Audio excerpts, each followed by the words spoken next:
Hello दोस्तों, आज हम आपको एक बहुत ही अच्छा स्टोरी सुनने वाले हैं जो कि क्रिसमस के आधार पर है। हम लोग क्रिसमस क्यों मनाते हैं, इसी के बारे में हम आज बताते हैं। तो चलिए वीडियो स्टार्ट करते हैं।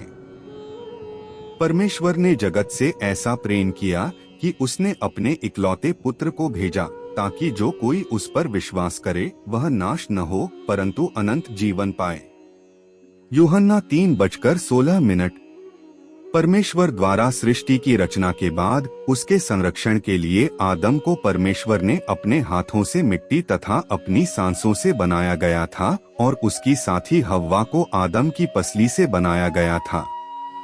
आदम और हव्वा को शैतान ने गुमराह किया और ईश्वर की आज्ञाओं का उल्लंघन करवाकर पाप करवा दिया, जिससे पूरी दुनिया में आदम और हव्वा द्वारा किया पाप फैल गया।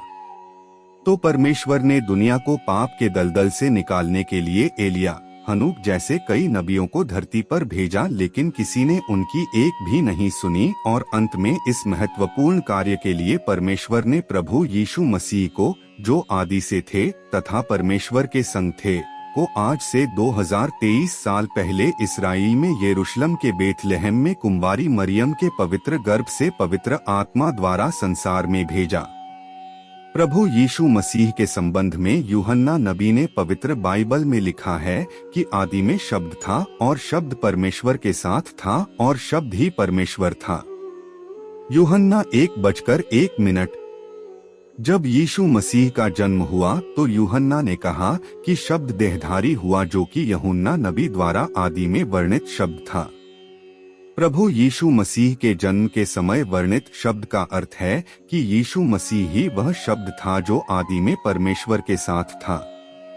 प्रभु यीशु मसीह के जन्म के बारे में उनके जन्म से 700 वर्ष पहले नबियों ने भविष्यवाणियां की थीं, जो बिल्कुल वैसे ही पूरी हुई जैसे पवित्र बाइबल में दर्ज हैं। प्रभु यीशु मसीह को मनुष्य का पुत्र, परमेश्वर का पुत्र भी कहा जाता है। ऐसा पवित्र बाइबल की अनेक पुस्तकों में नबियों द्वारा कहा गया है। प्रभु यीशु मसीह पृथ्वी पर किसी धर्म की स्थापना करने के लिए नहीं, बल्कि मनुष्यों के पापी दिलों को बदलने के लिए आए थे, जबकि पाप के कारण मनुष्य और परमेश्वर के बीच का जो रिश्ता टूट गया था, उसे पुनः जोड़ने आए थे। इस कार्य को पूरा करने के लिए प्रभु यीशु मसीह ने भूखे को रोटी, नंगे को कपड़े, बेघर को घर, बीमारों की तीमारदारी जैसे एजेंडे से लोगों को अवगत करवाकर विश्व में आपसी भाईचारे, प्रेम और शांति का संदेश दिया। 30 वर्ष माता पिता की सेवा। प्रभु यीशु मसीह ने अपने 33.5 वर्ष के जीवन काल में 30 वर्ष तक अपने माता पिता के साथ रहकर उनकी सेवा की और उसके बाद अपने सेवा काल के दौरान 3.5 साल तक उन्होंने अपनी आध्यात्मिक शक्ति से कई अद्भुत कार्य किए। 40 दिन एकांत में की परमेश्वर की भक्ति। गौरतलब है कि प्रभु यीशु मसीह ने सेवा कार्य शुरू करने से पहले 40 दिन तक एकांत में रहकर परमेश्वर की भक्ति की और इस दौरान उन्हें कई परीक्षाओं से गुजरना पड़ा। अंत में शैतान ने कड़ी परीक्षा ली, जिसमें प्रभु यीशु मसीह सफल होकर निकले। इसीलिए प्रभु यीशु मसीह को दूसरा आदम कहा जा सकता है, क्योंकि पहला आदम ईश्वर की परीक्षा में असफल हो गया और उसने दुनिया को पाप की ओर धकेल दिया, जबकि दूसरे आदम यानी प्रभु यीशु मसीह ने शैतान की परीक्षा में सफल होकर मनुष्य के लिए मुक्ति का मार्ग खोल दिया, जो स्वर्ग के राज के लिए है।